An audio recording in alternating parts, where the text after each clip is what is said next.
Antoine, just as a group, when you guys have this many games left and there's a trade deadline looming and the math for the playoffs is not necessarily good, how do you guys stay positive and just what's your approach going into these games? Well, like I always say, when there's a will, there's a chance. And I think that's the way, the attitude we got to have. And that's the mindset also. Like we have 19 games left, I believe. And we got a few days here to recharge the batteries, to just, let loose and just get away from like the grind and like sort of refocus and be ready for the next few weeks. That's going to be a hard battle and a hard push for us. And hopefully, like, we're going to be able to pull it off. I know that offense has been difficult to come by the last few games. Just, is there anything specifically you guys need to change in terms of your process to generate a little bit more? Well, I mean, like, we hit a couple posts like the last few games.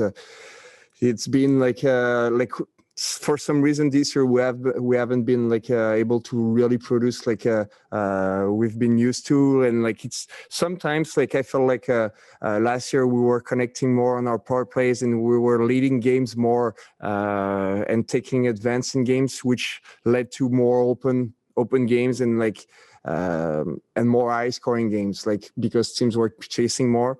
And this year, like we don't get that much for a lot of reasons, and so that way games tends to be more greedy, more tight, and like the plays, there are not so much plays sometimes to go up the ice on the rush.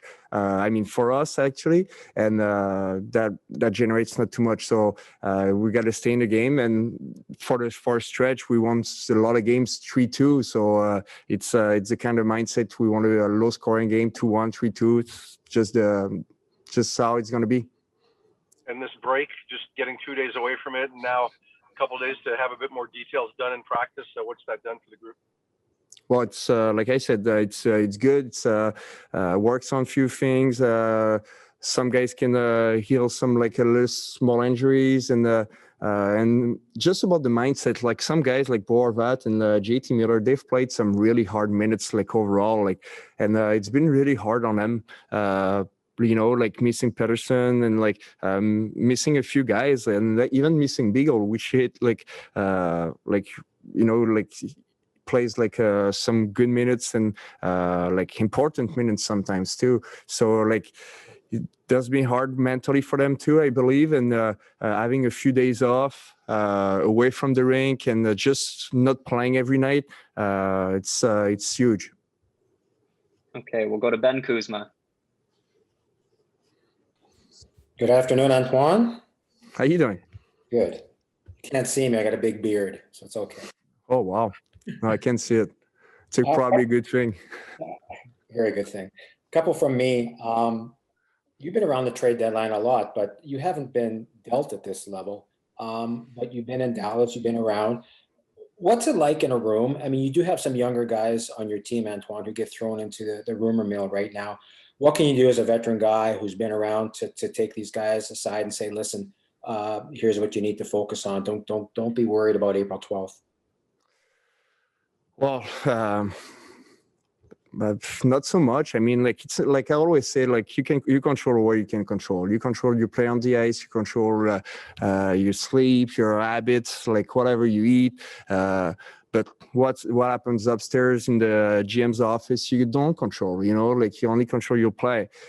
So as I always say, like to some young guys, even to myself, like it's not entirely it's not in my hands. It is, but it's not in my hands. It's in my the play. It's in your hands, but after that, it's not in your hands. So you can't really focus on that too much. And what happens, and you'll see.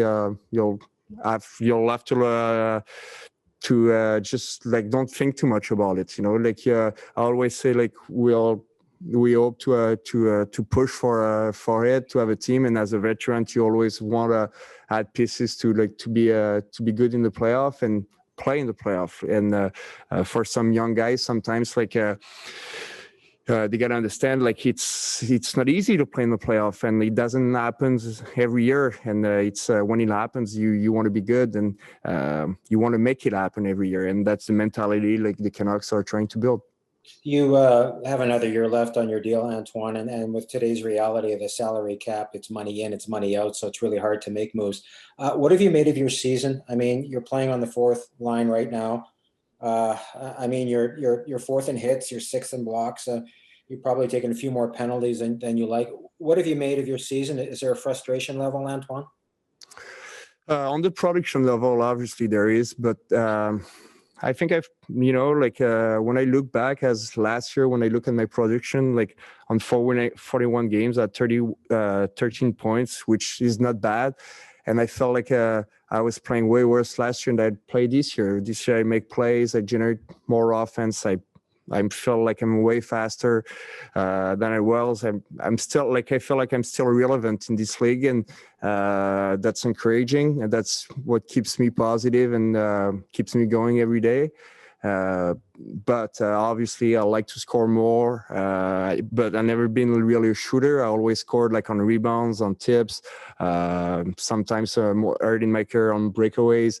That's how I bring out like my offense, but I generate offense by passing the pucks and like going first in the corners, passing the puck in the slot. That's how I like to play the game, and that's what I feel like it's rewarding for me. And that's like I believe I'm doing, even if it doesn't produce. Like that's like what I have been able like to create. And I think my standard from last year, like from this year to last year, I've been a little bit higher. And it's not entirely perfect, but it's not all negative either. Thank you. No worries. Okay, looks like that's the last question we had for Antoine there. So we'll, sorry, actually we have one more here if you're okay to sit tight. We'll go to No Joey problem. Kenward. Hi, Antoine. You mentioned the fact that with the team having the opportunity to finally get a break after such a crazy schedule, and I think you mentioned the word, it's been a grind. Can you put into words what this season has been like, not just for you as a player, but for your entire team? I mean, every team's in the same boat. I know it's a different year, but how draining has this year been compared to any other year you've been involved in the league? Well, the year like I can really like compare it to, it's like the Olympic year, like back in 2000, like I think 14, I believe it was, and that was just playing every night. Like you came in late, you played the other day. It's like when we played in Montreal, we flew right after the game. It's a 5-hour flight. We got in like Montreal time, 5:30. We play the next day. We come in first period, we are flat. It's like we're kind of sloppy. We don't play great. Then like we're expected to win, obviously, because we want to. But at the end of the day, it's kind of hard because like our legs are not quite there. Our best players have played like every other day, 20 minutes and up. And it's been hard. It's travel, the jet lag. It's not been easy for sure. And when I look at teams like Montreal, like they had 3 breaks. Like it's not fair at all. Like they had like 1 break early in the season, like we had or right now. Then they had another sort of a short one. Like they have another one. Like it's not really like something that they want to, but they had 2 players on the COVID, and all of a sudden they have another full week off, just like to recover, to like get people back, injuries. All of a sudden, Ben Charlotte's like looking to come back. And meanwhile, the Canucks have played like 37 games.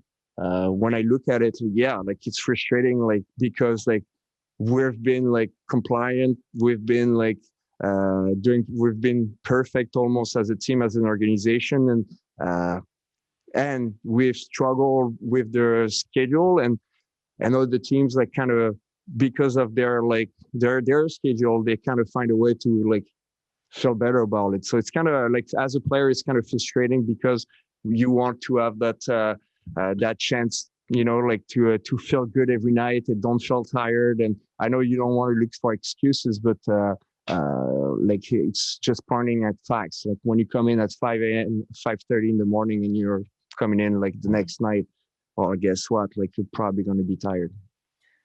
Having said that, now that you finally as a team have had your break, how hopeful are you that maybe your team's best hockey is yet to come? Well, very hopeful, you know, like we're working hard in practice. Today we worked hard again. I'm hoping we get some people back, like, you know, like when we're disseminated too by injuries, when like, you know, like few games back, like our full line of centers, like when Bo like took that like that puck like by Edler at some point, I was like, we're thinking we might lose all, like our top 4 centers, and like in this league you can't afford that. So like hopefully like everybody can heal fast, and we get everybody back because we need them, and we're a really good team when everybody's healthy.